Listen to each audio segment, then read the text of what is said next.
everyone. We are at the ASUS booth at Computex 2017 looking at one of the stars of the show. There's an X399 motherboard. So we've shown a few X299 motherboards already. This is the first one we're looking at for AMD's Threadripper lineup, X399. We're going to be going over some of the board details. We've looked a little bit at the power design, don't have a whole lot of detail for you, and we'll walk through some of the other stuff we've observed on the board. Before getting to that, this coverage is brought to you by Corsair and their T1 race chair. You can learn more in the link in the description below. T1 race chair is a bucket-style gaming seat that costs $350. But let's get into the X399 motherboard. So this is the Zenith Extreme. It will be an ASUS flagship board. They have more boards forthcoming, but this is the one they're showing today at Computex. The Zenith Extreme, as we see it here, first of all, let's talk about the socket. So the socket for Threadripper is massive, plainly. It's got 3 screws that are Torx-style screws. As we understand it now, either AMD or the motherboard vendor will include a tool for that, but probably the motherboard vendor. So you actually have to unscrew these to get access to the socket, and then if we were to pull this plate off, the die would be about the size of these, this kind of rectangle area here. We have a die photo from the AMD press event earlier that we'll show in one of our articles. So that's your actual cooling target for cold plates. Underneath, there's kind of a split where it'll look like the pins, it's an LGA socket, are split between the 2 dies. So again, we have photos of that from the AMD event. But that's what we have for the socket. It's large. On the backside, there's a huge piece of metal to hold and retain it all in place. Speaking of cooling, so there's an interesting challenge here where a lot of the coolers on the market have a much smaller cold plate or contact area than the size of the actual IHS.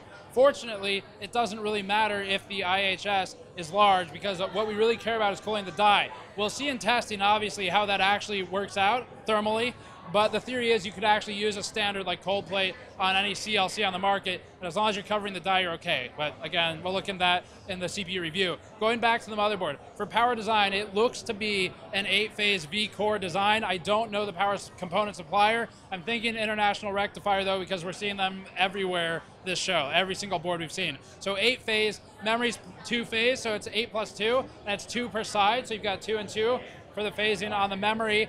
And then moving down the board and looking at the PCIe slots, the PCIe setup here, there are 4 total full 16 length slots on the Zenith Extreme, and then 2 of them are, we can actually see physically wired. It's X16 right here and X16 right here, and if you look at the physical wiring for this one, on the back side of the board, it's X8, X8, and you've got the other smaller slots there as well.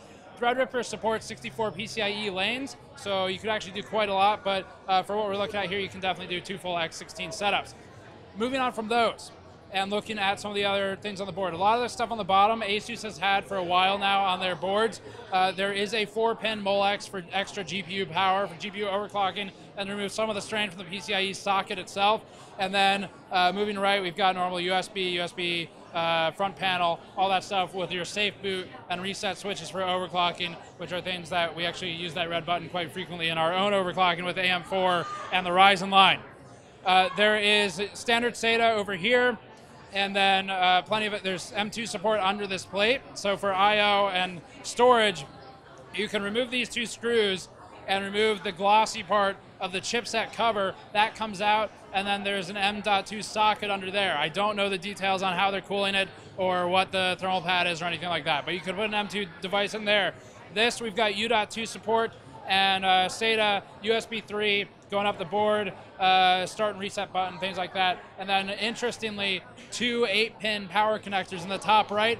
As I understand it now, it's something like an 8+4 standard, but they're going with 2 8-pins here. Being in a flagship board, that kind of makes sense if they're trying to make sure they support overclocking. Let's move over to the heatsink just briefly. Heatsink here, we've got a standard aluminum heatsink. These aren't all that critical for power component cooling anymore, but they do have a heat pipe running out of this side and going down the side near the memory. Then you have your I/O cover. There's an OLED screen here where you can configure for temps, flashing for temps, custom outputs, things like that. So that is the ASUS Zenith Extreme board for Threadripper. We'll have more information, as always, linked in the description below in the article. If you like our coverage, you can go to patreon.com/gamersnexus to help us out directly, and subscribe for more. We have plenty more for the show. Thank you for watching. I'll see you all next time.